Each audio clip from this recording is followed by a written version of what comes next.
ওয়াজ শুনেছেন এই যাবতে আপনাদের যাদের বয়স 50-60 বছর, অন্তত প্রত্যেক বছরে যদি একটা করে মাহফিল শুনছেন তাহলে 50টা মাহফিল হয়। 50টা মাহফিল থেকে যদি নিয়ত করতেন যে আমি এই মাহফিলে বসে একটা আমলের নিয়ত করে যাই, যে এই মাহফিল থেকে একটা আমল বক্তার জবান থেকে যে আমলের কথা বের হবে, যতগুলো কথা তার থেকে একটা আমলের যাতে আমি নিতে পারি, তাহলে এই জীবনে আপনার 50 বছরে 50টা ওয়াজে 50টা আমল আপনার জিন্দেগিতে হইতো। এই যাবৎ যদি 50টা আমলের উপরে কোনো মানুষ থাকে, মনে হয় না সেই মানুষ নামাজ থেকে বাহিরে থাকতে পারে, ঠিক কিনা? কারণ নামাজের ওয়াজ প্রত্যেক মজলা জলসা মাহফিলে হয়ে থাকে, মজমা হয়ে থাকে, কিন্তু আমরা জানি সকলেই, আফসোস আমাদের জন্য যে মালিক হয়ে ধরে। আল্লাহ পাক যেন আমাদেরকে বুঝার তৌফিক দান করেন, বলেন আমিন। আল্লাহ রাব্বুল আলামিন পবিত্র কোরআনে ঘোষণা করেন, বিসমিল্লাহির রাহমানির রহিম, মা খালাকাতুল জিন্না ওয়াল ইনসা ইল্লা লিয়াবুদুন। আল্লাহ রাব্বুল আলামিন বলেন, আমি এই দুনিয়ার জমিনে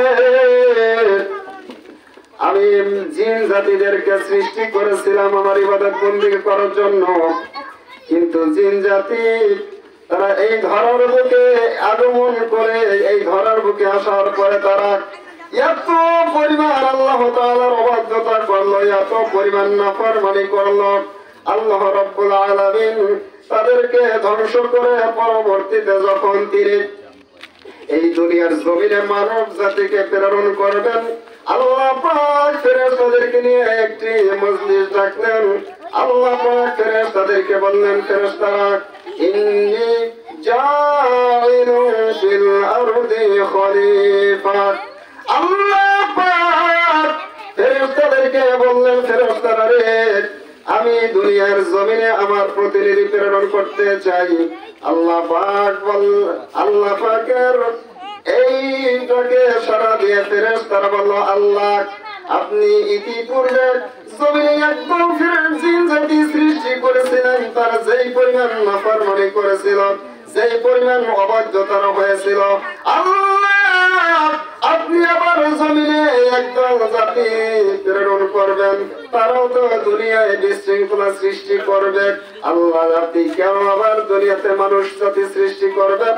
আল্লাহ আপনার উদ্দেশ্য কি? আপনার উদ্দেশ্য যদি হয় ইবাদত বন্দেগী করার, আপনার উদ্দেশ্য যদি হয় মানুষ দ্বারা আমল করার, আমরা ফেরেশতাই তো আপনার আমলের জন্য যথেষ্ট। সুবহানাল্লাহ। কারণ আল্লাহ পাক যেই ফেরেশতাকে যে হুকুম দিয়েছেন, কিয়ামত পর্যন্ত ওই ফেরেশতা আল্লাহ পাকের হুকুমের অবাধ্য হবে না, ঠিক কি না? ঠিক। আল্লাহ পাক ফেরেশতাদের কাছ থেকে পরামর্শ চাইলেন যে আমি জমিনে আমার খলিফা প্রেরণ করবো, তোমাদের কি মতামত? তাহলে ফেরেশতারা বলল, আল্লাহ জমিনে আপনি এমন একদল পাঠাবেন যারা পূর্বেও বিশৃঙ্খলা করেছিল, আবার এখন যাদেরকে পাঠাইবেন তারা যে বিশৃঙ্খলা করবে না, এটা কিভাবে বুঝি? তাহলে ফেরেশতারা যে কথা বলেছিল সেই কথার বাস্তব প্রমাণ আমরা এখন কিছুটা মাঠে ময়দানে দেখি কি দেখি না? বাস্তবতার সাথে মিল আছে না নাই? কথা বলেন না, আছে না নাই? তাহলে আমরা কি করতাম? এরা ফেরেশতারা আগেই আল্লাহর কাছে জানিয়ে দিলেন, তারপরে আল্লাহ বললেন, ফেরেশতারা রে, ইন্নী আ'লামু মা লা তা'লামুন।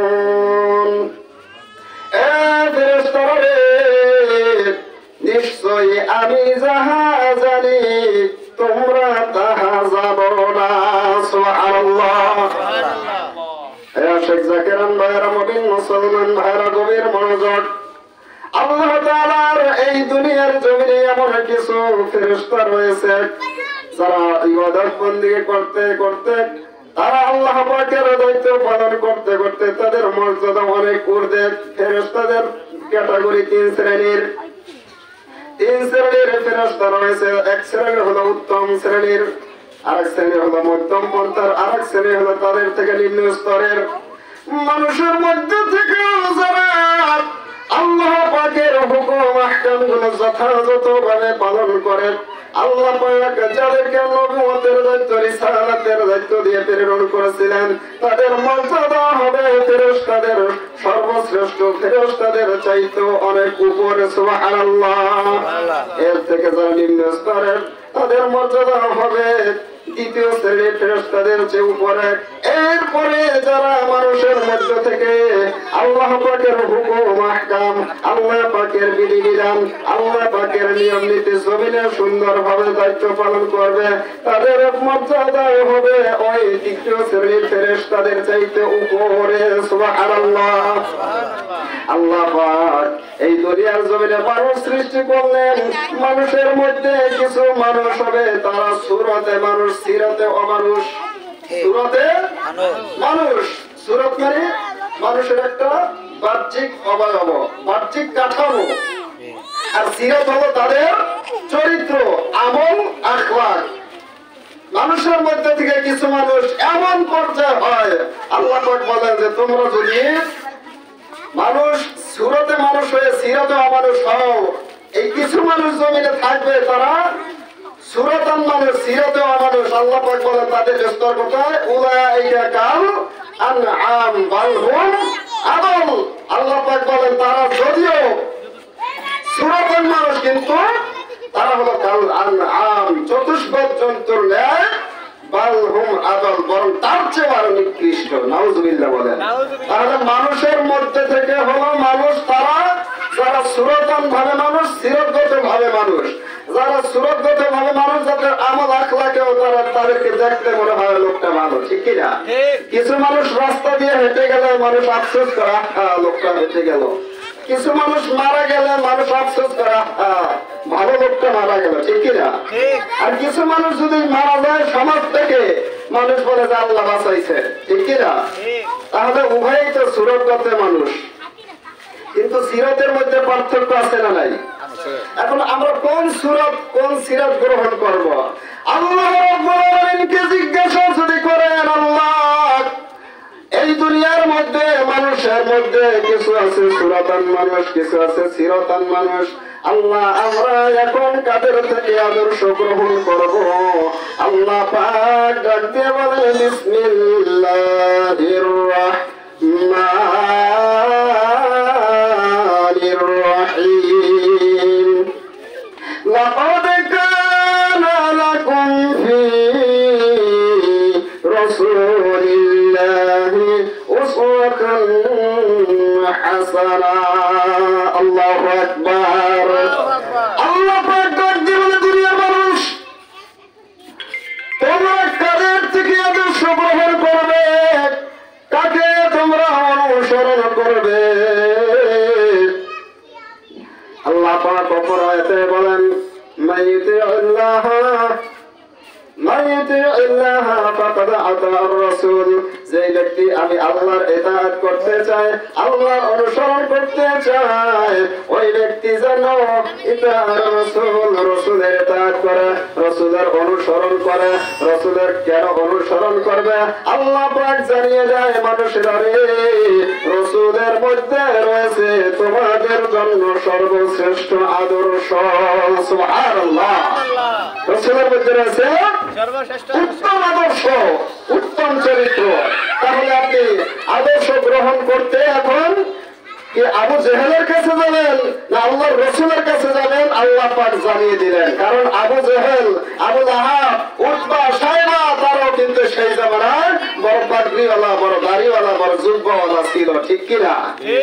কিন্তু আল্লাহ পাক জানিয়ে দিলেন না, তাদেরকে যদিও সূরতগত মানুষ দেখা যায়, কিন্তু সিরতে তারা হলো কি? অমানুষ। সূরতে তারা মানুষ, কিন্তু সিরতে হলো অমানুষ। আল্লাহ আপনার হাবিবের মধ্যে আপনি কেমন আদর্শ রেখেছেন?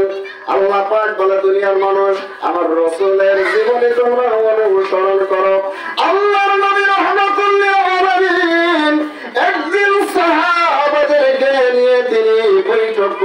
করতেছেন, আলোচনা করতেছেন, পরামর্শ করতেছেন, হঠাৎ করে দূর থেকে একজন বুড়ি মহিলা লাঠিতে ভর করে আল্লাহর নবী রাহমাতুল্লিল আলামিনের দরবারে আসতেছে।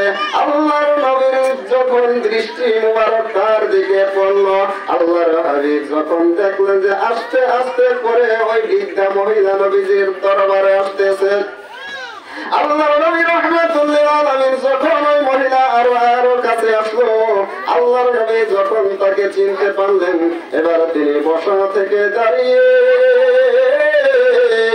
ওই বৃদ্ধা মহিলার জন্য নিজের রুমাল মোবারক বিছিয়ে তাকে বসার স্থান করে দিয়েছেন। আরেকটু বলেন মারহাবা। আল্লাহর নবী রাহমাতুল্লিল আলামিনের সঙ্গে অনেকক্ষণ কথা বলে যখন তিনি আবার চলে যাবেন, আবার আল্লাহর হাবিব তার সম্মানে দাঁড়িয়ে তাকে বিদায় জানালেন। যতক্ষণ না রাসূলের দৃষ্টির আরাম হলো ততক্ষণ পর্যন্ত তিনি দাঁড়িয়ে রইলেন। আল্লাহর নবী রাহমাতুল্লিল আলামিন হুজুর পাক সাল্লাল্লাহু আলাইহি ওয়াসাল্লামের কাছে সাহাবারা প্রশ্ন করে, ইয়া রাসূলুল্লাহ, ইয়া হাবিবাল্লাহ, নবী গো, এই কোন মহিলা বড় ভাগ্যবতী মহিলা যিনি আপনি রাসূলের দরবারে এসে আপনার পবিত্র রুমাল মোবারকের উপরে বসলো, সে কোন ভাগ্যবতী মহিলা আমরা জানতে চাই। আল্লাহর নবী রাহমাতুল্লিল আলামিন চোখের পানি মোবারক মুছে আর বলে, সাহাবীরা রে, তিনি আমার সম্মানিত দুধ মাতা হালিমাতুস সাদিয়া। সুবহানাল্লাহ। ইয়া রাসূলুল্লাহ, ইয়া হাবিবাল্লাহ, এতক্ষণ ধরে আপনার সঙ্গে কি কথা বলল? আল্লাহর নবী রাহমাতুল্লিল আলামিন জবাব দেয়, সাহাবীরা রে, আমার মায়ের মনে দীর্ঘদিনের একটি প্রশ্ন, আমার মা আজকে এসে তার প্রশ্নের সমাধান জানতে চাইলেন। আমার মা আমাকে জিজ্ঞাসা করলেন, বাবা মুহাম্মদ, আপনাকে যখন আমি দুধ পান করাইতাম আপনি সর্বদা আমার ডান স্তনের দুধ পান করতেন, কখনো আপনাকে চেষ্টা করেছি কিন্তু কখনোই আমি আমার বাম স্তনের দুধ আপনাকে পান করাইতে পারি নাই। সুবহানাল্লাহ, সুবহানাল্লাহ। ইয়া রাসূলুল্লাহ, ইয়া হাবিবাল্লাহ, নবী গো, আপনি কেন সর্বদাই ডান স্তনের দুধ পান করতেন? আল্লাহর নবী রাহমাতুল্লিল আলামিন জবাব দেয়, মা, আপনি যখনই আমাকে দুধ পান করিয়েছিলেন তখন আমি জানতে পেরেছি আপনার আরেকজন গর্ভধারণকৃত সন্তান ছিল, তার নাম ছিল আব্দুল্লাহ। সুবহানাল্লাহ। নবীজি যখন মা হালিমাতুস সাদিয়ার গর্ভস্থলের দুধ পান করেছিলেন তখন তার আরেকজন দুধ ভাই ছিল আব্দুল্লাহ। তখন নবীজি সর্বদাই ডান স্তনের দুধ পান করতেন। বিজ্ঞান প্রমাণ করে, সায়েন্স প্রমাণ করে যে মাদের ডান স্তনের দুধের পরিমাণ একটু কম থাকে, মায়ের ডান স্তনের দুধ একটু কম থাকে। আল্লাহর নবী রাহমাতুল্লিল আলামিনের সঙ্গে তারা আজকে তুলনা দেয়, বলে রাসূল আমার মতো আমিও মানুষ, রাসূল মানুষ। আল্লাহর নবী রাহমাতুল্লিল আলামিন মায়ের শিশুকালে মায়ের স্তনের দুধ পান করতে যাইয়া তখনও তিনি ভাইয়ের হক থেকে ভাইকে বঞ্চিত করে না। সুবহানাল্লাহ, সুবহানাল্লাহ। তিনি নিজে কম অংশ দিলেন, ভাইকে দিলেন বেশি অংশ। আজকে আমাদের সমাজে দেখা যায় ভাই হইয়া ভাইয়ের মাথায় লাঠি মারে, ঠিক কিনা? আল্লাহর নবী রাহমাতুল্লিল আলামিন হাদিসে ফরমান, কুল্লি মুসলিমিন ইখওয়া, সমস্ত মুসলমান হইল ভাই ভাই। আজকে নবীজি ফরমান, এক সমস্ত মুসলমানের হলো একটি দেহের মতো। এক মুসলমানের যদি একটা অঙ্গে যেরকম ব্যথা পাইলে শরীরের অঙ্গ প্রত্যঙ্গ অন্য অন্য অঙ্গ প্রত্যঙ্গ সেখানে সজাগ হয়ে যায়, সতর্ক হয়ে যায়। আজকে মুসলমান একজন যদি ব্যথা পায় সমস্ত মুসলমান যদি তার ব্যথায় ব্যথিত না হইতে পারে, আল্লাহর নবী হাদিসে ফরমান, আল মুসলিমু মান সালিমাল মুসলিম মিন লিসানি বিয়াদিহি, ওই ব্যক্তি হইলে পরিকৃত মুসলমান যার হাত এবং অনিষ্ট থেকে অপর মুসলমান নিরাপদ। সুবহানাল্লাহ, সুবহানাল্লাহ। তাহলে প্রকৃত মুসলমানকে যার কথার দ্বারা অন্য মুসলমান কষ্ট পাবে না, যার হাত থেকে অপর মুসলমান কষ্ট পাবে না। কিন্তু আজকে আমরা দেখি যে বিভিন্ন শ্রেণীর মানুষ তারা আজকে বিভিন্ন দলের নাম দিয়ে কি ঘটাইতেছে। এটা কি নবীজির শিক্ষা? এটা কি নবীজির প্রেম? এটা কি নবীজির আদর্শ? এটা কোন ইসলামের শিক্ষা আমার বুঝে আসে না। এটা কি আসলে মুসলমানদের শিক্ষা? তারা কি মুসলমান? আল্লাহ রাব্বুল আলামিন আ'লাম, আল্লাহই ভালো জানেন যে তারা কি প্রকৃতপক্ষে মুসলমান নাকি বিধর্মী নাসারা তারা লেবাস ধরে মুসলমানদের মধ্যে বিশৃঙ্খলা ঘটাইতেছে। আমি এখন কোন দিকে যাব? আল্লাহ পাক যেন সমস্ত মুসলমানদেরকে এক পরিবার হওয়ার তৌফিক দান করে, বলেন আমিন। আপনারা বড় ভাগ্যবান, আমরা অত্যন্ত ভাগ্যবান। কারণ আমার পীর বিশ্বলী খাজা বাবা ফরিদপুরি কেবলাজান হুজুর আমাদেরকে শিক্ষা দিয়েছেন, বাবা আপনারা ভাইদের হক যথাযথভাবে রক্ষা করবেন। এক জাকের ভাই আরেক জাকের ভাইয়ের সাথে 70 গুণ মহব্বত বজায় রাখবেন। মারহাবা বলেন। আর যদি সুবহানাল্লাহ, তাহলে যেই জাকের ভাইয়ের প্রতি মহব্বত বজায় রাখে, তাহলে আরেক জাকের ভাই কি মুসলমান কিনা? অবশ্যই মুসলমান। তারপরে যে জাকের ভাইয়ের প্রতি 70 গুণ মহব্বত বজায় রাখতে পারে, সে কি নিজের মায়ের পেটের ভাইকে কি বঞ্চিত করবে? কখনোই না। হুজুরের এই কথার দ্বারা ইশারা হলো যে তুমি জাকের ভাইকে যদি 70 গুণ মহব্বত করতে পারো, এর দ্বারা তোমার মুসলমান ভাই যেন কষ্ট না পায়, আর তোমার মায়ের গর্ভজাতকৃত সন্তান আপন ভাই সহোদর ভাই সে যেন কখনোই তোমার দ্বারা কষ্ট না পায়। আল্লাহর ওলি বিশ্ব ওলি খাজা ফরিদপুরি কেবলাজান হুজুর আমাদেরকে প্রকৃত নবীজির প্রেম, প্রকৃত নবীজির আদর্শই আমাদেরকে শিক্ষা দিয়ে গেছেন, ঠিক কিনা বলেন?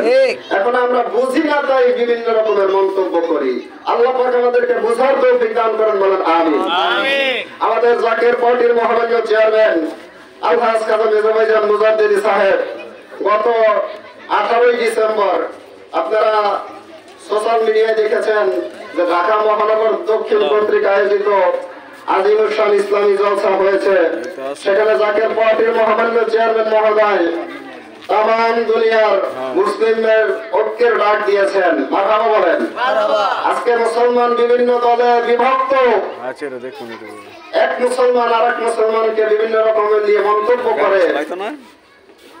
জাকের পার্টির মহামান্য চেয়ারম্যান আলহাজ খাজা মেজবাইজান মুজাদ্দিদি সাহেব বলেছে যাতে কে কোন দল করে সেটা আমার দেখার বিষয় না, দেখার বিষয় হলো আপনি মুসলমান, আপনি আমার ভাই।